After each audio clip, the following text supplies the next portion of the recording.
Hello friends, अस्सलाम वालेकुम and welcome to SMC Urdu. दोस्तों, यूरोप में स्वीडन के शहर स्टॉकहोम में एक लाइब्रेरी है। इस लाइब्रेरी का नाम नेशनल लाइब्रेरी ऑफ स्वीडन है।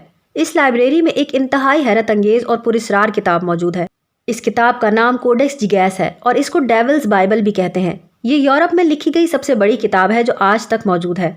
इस किताब के बारे में कहा जाता है कि इसको खुद शैतान ने लिखा था। कोडेक्स जिगैस के बारे में मजीद बात करते हैं, ताहम उससे पहले आप सबसे रिक्वेस्ट है कि हमारे चैनल एसएमसी उर्दू को सब्सक्राइब जरूर कर दें और बेल आइकन को क्लिक करना ना भूलिएगा ताकि हमारी नए आने वाली वीडियोस की नोटिफिकेशंस आपको मिलती रहें। दोस्तों, ये एक बहुत बड़ी किताब है। 36 इंच लंबी और 20 इंच चौड़ी इस किताब के 320 पेजेस हैं।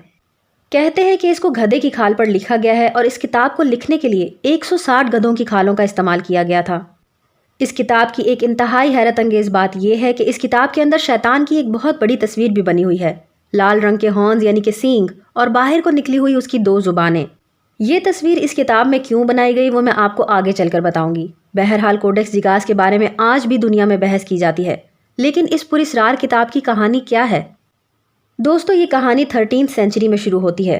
कहते हैं कि 1229 में यूरोप में आज जिस जगह चेक रिपब्लिक है, इस जगह एक मॉन्क रहा करता था। इस मॉन्क का नाम हरमन द रिक्लूस था। इसने अपने मजहब के कुछ असूल तोड़े थे और इसको इस बात पर सजाए मौत सुना दी गई थी और फिर इस मॉन्क को कैद कर दिया गया। इसने रहम की भीख मांगी तो इसको एक शर्त पर माफ करने का फैसला किया गया और वो शर्त ये थी कि इसको सिर्फ 24 घंटों में एक ऐसी किताब लिखनी थी जिसमें दुनिया भर के मुतालिक मालूमात मौजूद हों।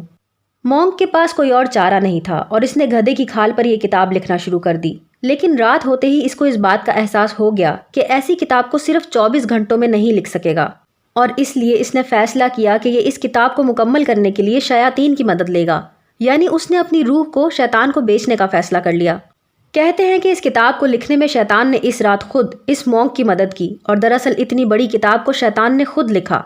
इस किताब में जादू, तारीख, मुख्तलिफ बीमारियों का इलाज और इस तरह की कई और बातें भी लिखी हुई हैं। और जब ये किताब मुकम्मल हो गई तो इस मॉन्क ने शैतान का शुक्रिया अदा करने के लिए खुद इस किताब के एक सफ़े पर शैतान की एक बहुत बड़ी तस्वीर बना दी। इसके बाद इस मॉन्क की जान तो बच गई, लेकिन ये किताब दुनिया भर में मशहूर होना शुरू हो गई। उस वक्त वहाँ पर रहने वाले मॉन्क्स ने इस किताब को रोमन एम्पायर के बादशाह किंग रोडोल्फ II को बेच दिया। किंग रोडोल्फ इस किताब से ऑब्सेस्ड हो गया और कहते हैं कि यह हर वक्त इस किताब को पढ़ता रहता था। और दोस्तों, फिर बहुत जल्द किंग रोडोल्फ पागल हो गया और उसको बादशाहत करने के लिए अनफिट करार दे दिया गया। कोडेक्स जिगैस की एक बहुत बड़ी मिस्ट्री ये भी है कि इस किताब को लिखने में 25 से 30 साल लग जाते और इसको एक आदमी अकेला इतनी जल्दी नहीं लिख सकता था।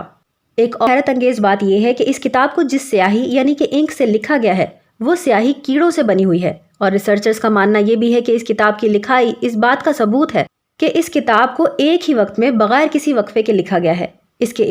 इसके अलावा ऐसी हैंड राइटिंग उस वक्त की किसी भी किताब में मौजूद नहीं है। और यही वो सारी बातें हैं जो इस चीज़ की निशानदेही करती हैं कि इस किताब को दरअसल खुद शैतान ने लिखा था, जिसकी तस्वीर भी इस किताब में बनाई गई है। खैर, असल हकीकत जो भी है, 1648 में स्वीडन की आर्मी ने चेक रिपब्लिक पर हमला कर दिया था और चेक रिपब्लिक के शहर प्रागो को लूटना शुरू कर दिया था। इसी लूटमार के दौरान उनको ये किताब भी मिल गई जो स्वीडिश फौजी अपने साथ स्वीडन ले गए और आज ये पुरस्कार किताब स्वीडन की नेशनल लाइब्रेरी में मौजूद है। इसके बारे में बहुत से लोग रिसर्च कर चुके हैं और अभी भी कर रहे हैं। दोस्तों, अगर ये वीडियो आपको पसंद आई हो तो वीडियो को लाइक ज़रूर कर दें। ऐसी मज़ीद वीडियोस देखने के लिए हमारे चैनल एसएमसी उर्दू को सब्सक्राइब करें और बेल आइकन को क्लिक करें ताकि हमारी नए आने वाली वीडियोज़ की नोटिफिकेशंस आपको मिल जाया करें। अपना बहुत ज़्यादा ख्याल रखें। अल्लाह हाफ़िज़।